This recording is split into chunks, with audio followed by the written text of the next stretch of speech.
Hoje eu tive a oportunidade de meditar em 2 salmos que foram bem especiais para mim. Cheguei a compartilhar com alguns irmãos uma parte de um deles, Salmo 138 e o 139. Vou ler com os irmãos corridos. Tanto 138, na verdade vamos ler juntos. Eu vou ler o primeiro versículo, como fazemos na EBD. Só que cada um lê um. 2 em 2, né? Muito. Vamos de 2 em 2, então. São muitos versículos, mas dentro do mesmo contexto. Salmo 38, Davi está profundamente agradecido e confiante nos cuidados do Senhor, e no 139 ele vai falar sobre a onipresença, a onisciência, o poder soberano de Deus sobre sua vida. E vamos lá, cada um, eu vou ler o versículo primeiro, depois de 2 em 2 versículos, vamos até o fim. Eu te louvarei, Senhor, de todo o coração, diante dos deuses cantarei louvores a ti. Vamos lá?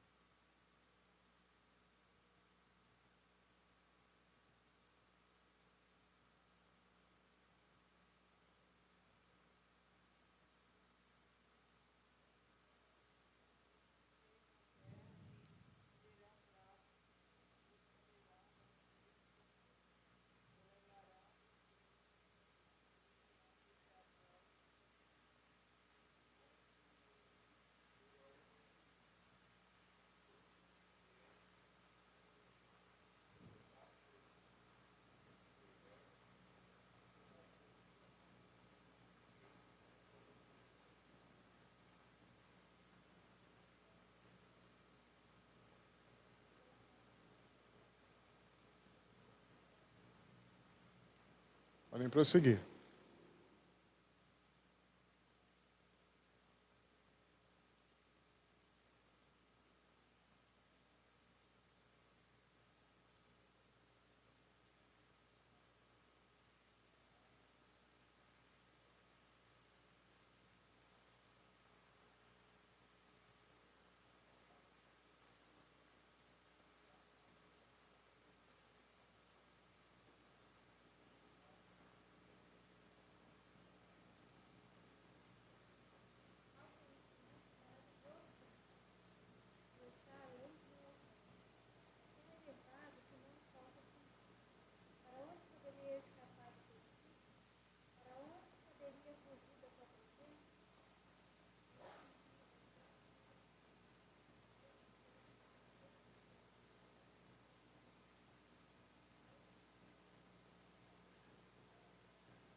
Vê se em minha conduta algo te ofende e dirige-me pelo caminho eterno.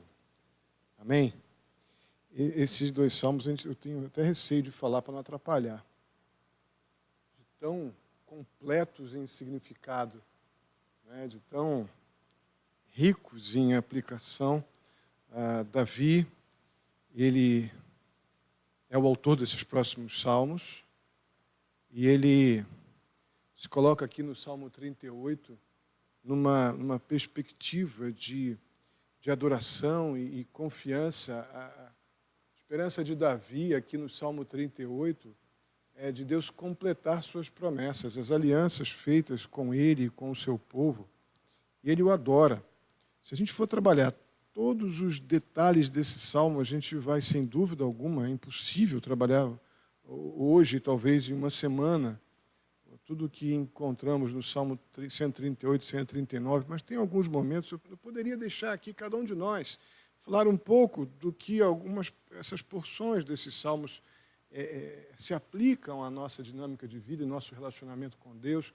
E aqui é muito importante fazermos isso, até mesmo na leitura dos salmos. A gente não lidar com os salmos como se fosse um texto que fizesse uma descrição imediata da minha vida, mas ele descreve como Deus lida com os seus, como Deus tratou Davi, como Deus tratou o seu povo, mostra o caráter de Deus, e aí vemos como Deus lida conosco, né? Pelo caráter de Deus. Se a gente tentar, o grande problema da má tradução, da má interpretação, é o que a gente chama na hermenêutica de alegorização. É eu pegar o texto bíblico e colocá-lo, todas as circunstâncias, quando eu leio um texto, diante dos deuses, cantarei louvores a ti, e eu simplesmente colocar figuras e imagens de deuses, e eu cantando, e achando que aquilo ali é uma demonstração de louvor, porque a Bíblia diz que é assim. Não, são figuras, não são interpretações literais, mas aqui a gente encontra, por exemplo, eu te louvarei, Senhor, de todo o coração, diante dos deuses cantarei louvores. Nos dias de Davi, uma autoridade, um imperador romano, ele era tido como um deus. Um imperador, um governador daquelas províncias romanas, eles eram tidos, os próprios imperadores dos reinos pagãos ao redor de Israel, eles eram tidos como heróis, deuses, eles exigiam adoração como deuses. Então aqui, por exemplo, eu te louvarei, Senhor, de todo o coração, e diante de todas as maiores autoridades das nações ao meu redor, que se colocam como reis e para serem adorados, diante deles eu louvarei unicamente ao Senhor. Então, sem temor a homens. Ele não teme adorar o Senhor, o único Deus. Mesmo que lá no seu contexto aqueles homens exijam adoração. E vai esse discurso, de adoração, de louvor voltado para o teu santo templo, a ideia do reconhecimento de Deus no templo, no contexto do tabernáculo, Ali renderei graças a teu nome por causa do teu amor, da tua fidelidade, e são várias declarações de confiança, de temor, de reconhecimento da autoridade de Deus. Verso 5, está ligado ao 4, Todos os reis da terra, e aí sim está falando de reis na figura direta, te renderão graças. Quando isso aconteceu? Nos dias de Davi? Não, isso aqui, sem dúvida alguma, ele está apontando lá para o dia que Deus restaurará a nação de Israel. Isso acontecerá no milênio. Talvez nem Davi saiba exatamente, entenda as questões milenares completamente, mas ele sabe que Deus restaurará o seu povo, que haverá um remanescente e Deus vai restaurar o seu povo. Então ele diz que mesmo que esses reis terrenos hoje não te adorem, um dia, de alguma forma, se renderão.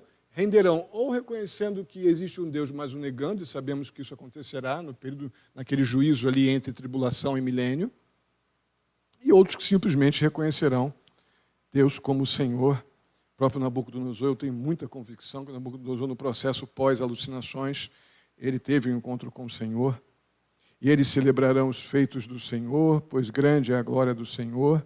E agora começa um discurso muito pessoal de Davi, do verso 6 em diante. Embora o Senhor esteja nas alturas, o Senhor ora, e ele está se colocando aqui, Davi, ele está falando sobre ele. embora esteja nas alturas, o Senhor olha para os pequenos, os humildes, está falando que Deus olha para ele, mesmo reconhecendo o Senhor na sua grandeza. E de longe reconhece os arrogantes, ele sabe que ali entre os que estavam com ele no governo, e mesmo que se diziam judeus, ele sofria perseguição, eles o invejavam, eles queriam a morte de Davi. E Deus sabia quem eles eram. Essas confissões de Davi são tão espetaculares sobre Deus. Ainda que eu passe por angústias, então ele está afirmando que ele tem momentos de aflição. Tu me preservas a vida da ira dos meus inimigos, estendes a tua mão direita e me livras. Esse sentimento que Davi tem de proteção da parte de Deus, e mesmo como rei se vendo em perigo, é algo muito significativo. Mesmo como rei, ele se via em circunstâncias de inquietação da alma e sentia essa segurança que vinha do Senhor. O Senhor cumprirá os seus propósitos para comigo, convicção total de que ele sabia que Deus que o havia colocado na condição de rei, não é? Teu amor, Senhor, permanece para sempre, convicção de que mesmo diante de situações que como rei ele se via aflito, ele tinha total convicção do amor de Deus. Não abandones as obras das tuas mãos, ou seja, uma declaração de socorro, né? Eu estou aqui porque o Senhor me colocou, o Senhor me ama, o Senhor está comigo. Então, se eu estou aqui é por obra das tuas mãos, então, por favor, me guarda. Então, é um gemido com adoração, com relacionamento, com confissão. Esse Salmo 138 é um espetáculo. Em particular, muitos ouvem ali na porta quando eu os saúdo, os despeço ali na porta no final do culto. Muitos ouvem eu dizer força e coragem e acham que tiro isso da minha cabeça, né? Mas sai do Salmo 138. No verso 3, quando clamei, tu me respondeste, deste-me força e coragem. Então, esse gemido de confiança, de fragilidade, ao mesmo tempo de segurança, de temor ao Senhor e, ao mesmo tempo, de dependência, de necessidade de sentir sua mão protetora. Vemos muito isso aqui no finalzinho do verso 8, né? Não abandones as obras das tuas mãos. Davi se vê como uma obra da mão do Senhor. Não é? Então, em meio mesmo às seguranças, o momento de confiança e confissões, de reconhecimento de quem Deus é, está aqui a humanidade do homem. Não é? Nesse relacionamento muito pessoal com Deus, nessa confissão tão espetacular. Às vezes a gente pode pensar, né, em Davi como rei, muito altivo. Não é nada. Acho que Davi, sem dúvida alguma, nos dá um exemplo de autoridade e humildade andando juntos, muito grande em muitos salmos. Em muitos salmos.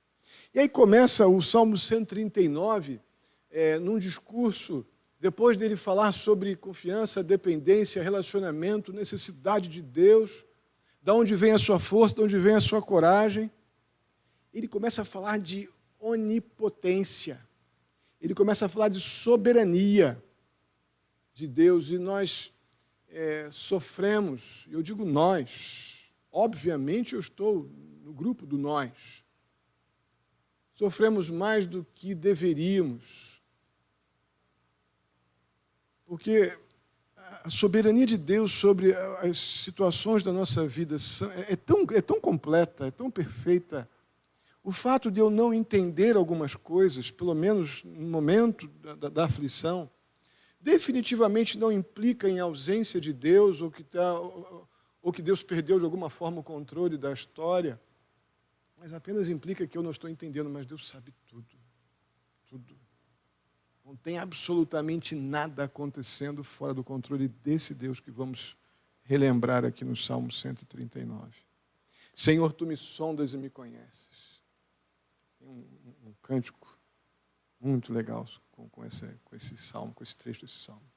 Sabes quando me assento e quando me levanto. Frases que eu digo para vocês, e muitas vezes digo para mim, para eu não esquecer. Deus sabe tudo de amanhã, aguenta. A gente não sabe nada.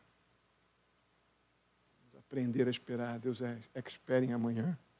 Né? Vem daqui. Senhor, tu me sondas e me conheces, sabes quando me assento e quando me levanto. De longe percebes os meus pensamentos. Sabe muito bem quando trabalho e quando descanso. Todos os meus caminhos são bem conhecidos para ti. Não são os caminhos passados, são os caminhos passados, os presentes e os caminhos futuros. Não é? É o que o texto nos diz. Todos os meus caminhos. Antes mesmo que eu fale, que a palavra chegue à minha língua, o Senhor já sabe inteiramente. Então o Senhor sabe da minha adoração legítima e do meu culto manipulado. Ele sabe do meu quebrantamento verdadeiro e do meu fingimento. Deus sabe tudo. Tu já conheces inteiramente o que eu vou falar antes que saia da minha língua. O que eu vou falar.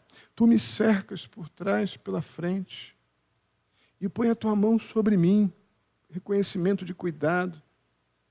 Ah, irmãos, como nós precisamos ter esse nível de relacionamento com Deus para que a nossa língua, nosso pensar, nossas ações estejam mais sobre o controle do Todo-Soberano. Quando a gente assume orgulhosamente,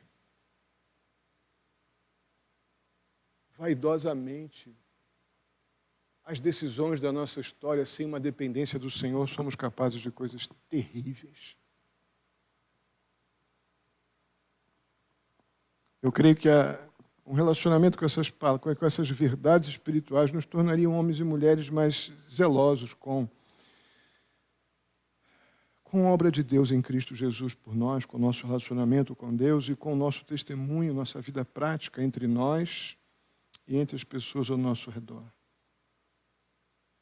Tu me cercas por trás e por diante ou pela frente e põe a tua mão sobre mim. Tal conhecimento é maravilhoso demais para mim, estás além do meu alcance, é tão elevado que não posso atingir. Aqui, sem dúvida, Davi está falando sobre a perfeição de Deus em saber todas as coisas. Por mais que ele queira lidar com isso, é grande, isso é maior do que ele. Isso não gera rejeição, isso gera humilhação. E é o que eu vejo aqui, um Davi completamente quebrantado, sem saber o que falar diante de um Deus tão soberano. E por isso vem o verso 7, diante desse santo, não sei se a expressão é ideal, mas é como se fosse um clímax de reverência que eu vou chamar de um santo pavor da santidade de Deus. Não é a expressão ideal. Mas olha o que diz o verso 7. Para onde poderia eu escapar do teu espírito? Aqueles surtos de autossuficiência que nós temos, que agora eu já sei tudo e agora deixa comigo. Já falaram isso? Para Deus. Eu lembro que minha mãe sofria muito com essa minha afirmação quando mais novo. Deixa comigo, mãe, deixa comigo. Lembro muitas vezes que os meus deixa comigo, muitos deles não deram certo. Minha mãe me chamava atenção a beça. Nós temos uns deixa comigo desse com Deus muito loucos. Quando Deus diz não e eu vou sim, sim. Deus diz é para cá e eu não. Deixa comigo, Deus. Está no controle. Eu creio que é isso que Davi está dizendo. O medo que ele tem desse momento, desse potencial que ele tem. Para onde poderia eu escapar do teu espírito? Para onde eu poderia fugir da tua presença nos meus surtos de autossuficiência? Se eu subir para os céus, quem que eu encontro? O Senhor. Se eu fizer minha cama lá na sepultura, quem está lá? O Senhor. Se eu subir com as asas da alvorada e morar nas extremidades do mar, mesmo ali, a tua mão está lá, me guia e me sustenta. Para onde eu vou? Mesmo que eu diga que as trevas me encobrirão e que a luz se tornará noite ao meu redor, verei que nem as trevas são escuras demais para ti. Eu penso em Davi naqueles momentos que ele se coloca em lugares que ele, como um homem que temia o Senhor, não devia estar. Seu pensamento em lugares que, como homem que temia a Deus, não deviam estar. E Davi reconhecendo o Senhor, mesmo na escuridão dos meus momentos de pecado obstinado, até lá, eu vejo o Senhor e certamente ali me corrigindo. E a continuação do texto vai bem nessa direção. A noite brilhará como o dia onde o Senhor está, pois para ti as trevas são luz.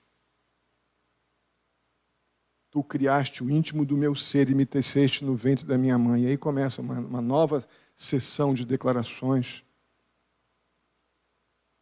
onde ele confessa que não teve momento na sua existência onde Deus não estivesse presente, nem na maior profundidade, nem na maior altura, nem nas trevas da escuridão do seu próprio coração, nem no ventre da sua mãe, quando ainda sendo concebido.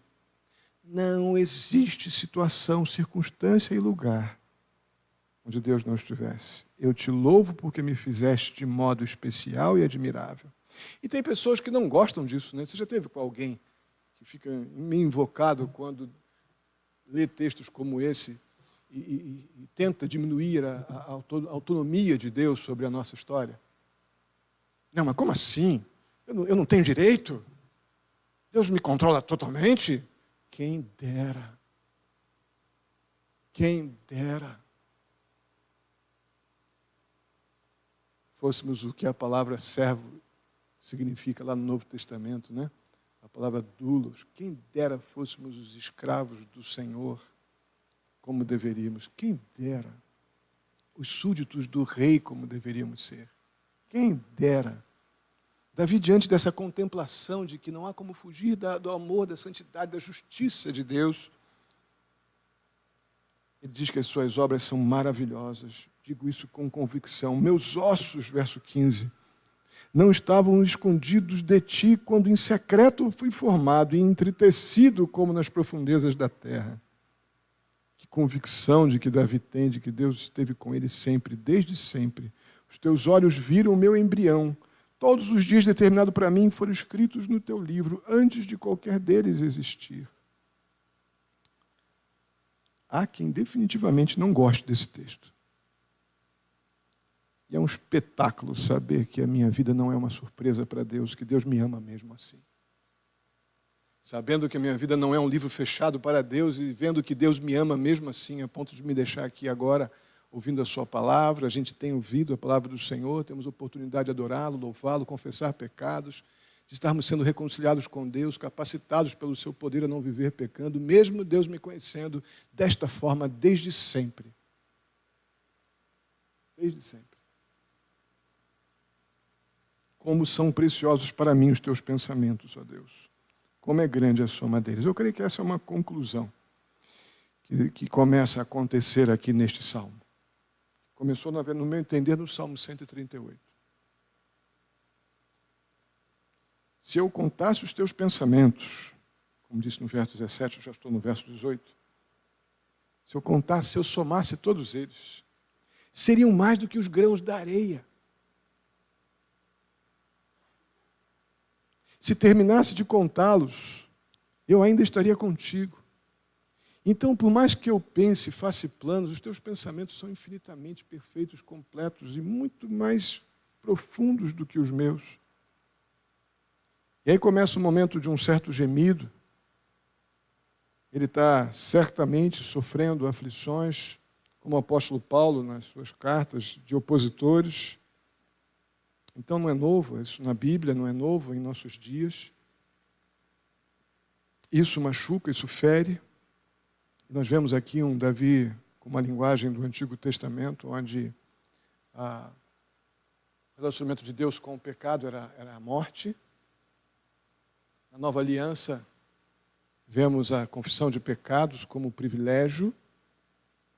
Na Antiga Aliança, o juízo de Deus contra aqueles que pecavam contra o Senhor era a morte. Então, dentro deste contexto, é que vem essa linguagem: quem dera matasse os ímpios, ó Deus. Aqueles que o afligiam, ele chama de ímpios, aqueles que estão dentro do palácio com ele. Porque falam de ti com maldade, ou seja, debocham do Senhor, ou não te tratam como o Senhor deveria ser tratado, como Davi apresenta aqui. Em vão rebelam-se contra ti, muitos agindo como se fossem Deus. Acaso não odeio os que te odeiam, Senhor? uma linguagem bem do Antigo Testamento. E não detesto os que se revoltam contra ti, tenho por eles ódio implacável, considero os inimigos meus, repúdio que Davi tem aqueles que se opõem a Deus e aos seus decretos. E aí vem um momento, talvez depois dos versos 19 a 22, onde vemos esse se confessar de uma humanidade ferida. Aí vemos de volta o piedoso e quebrantado Davi. Sonda-me, ó Deus, e conheces o meu coração. Ele sabe que essa linguagem dos versos 19 a 22 é um juízo, é um pouco de juízo próprio, justiça própria. E ele volta-se para Deus de novo: ó Senhor, sonda-me e conhece o meu coração, prova-me. Tem que ter muita coragem para fazer essa oração, viu? Muita coragem. Senhor, me prova. Eu morro de medo desse tipo de oração. Deus é tão bom que Ele atende a oração da gente. Sonda-me, nós precisamos muito disso. O Senhor conhece meu coração, prova-me. Conhece as minhas inquietações, como é bom saber que Deus conhece as nossas inquietações. Vê se em minha conduta algo te ofende. Então, a preocupação de Davi: Senhor, eu não quero te ofender com o que eu faço ou com o que eu falo. Temor ao Senhor e me dirige pelo caminho eterno. Eu tenho um carinho gigante pelo Salmo 138 e 139. Quando eu clamei, verso 3 do 38. Tu me respondeste, deste-me força e coragem. Eu creio que a gente precisa de força e coragem para poder fazer a oração dos versos 23 e 24. Sonda-me, ó Deus, e conhece o meu coração. Prova-me e conhece as minhas inquietações. Vê se em minha conduta algo te ofende e dirige-me pelo caminho eterno. Amém? Vamos orar. Bondoso Deus, obrigado, ó Pai, por verdades espirituais tão profundas. Pela experiência do teu servo, Davi, ó Deus, e como esse relacionamento, ó Pai, que é onde devemos aplicar aqui, porque tu és o mesmo Deus e Davi era pecador como nós. É esse nível de relacionamento, esse nível de reconhecimento de quem tu és, de quem nós somos, é que nós precisamos ter mais tempo em nosso relacionamento contigo e entre nós. Ajuda-nos, Pai. Precisamos desta força e coragem vindas do Senhor para poder diariamente estar clamando que o Senhor sonde o nosso coração e endireite as nossas veredas para que a gente possa realmente te honrar e não estar andando contra Ti. Ajuda-nos, Pai. Fortalece-nos, perdoa. Se há necessidade de confissão de pecados, ó Pai, que haja rendição.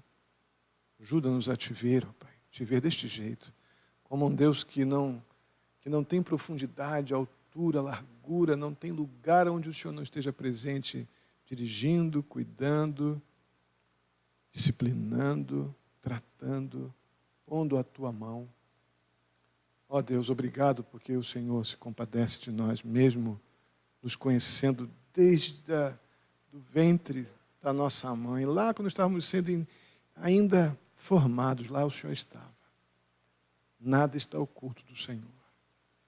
Ajuda-nos, ó Deus, a ter um vínculo de dependência do Senhor muito grande diante dessas verdades tão maravilhosas. Assim eu te peço, muito agradecido mais uma vez, em nome de Jesus. Amém.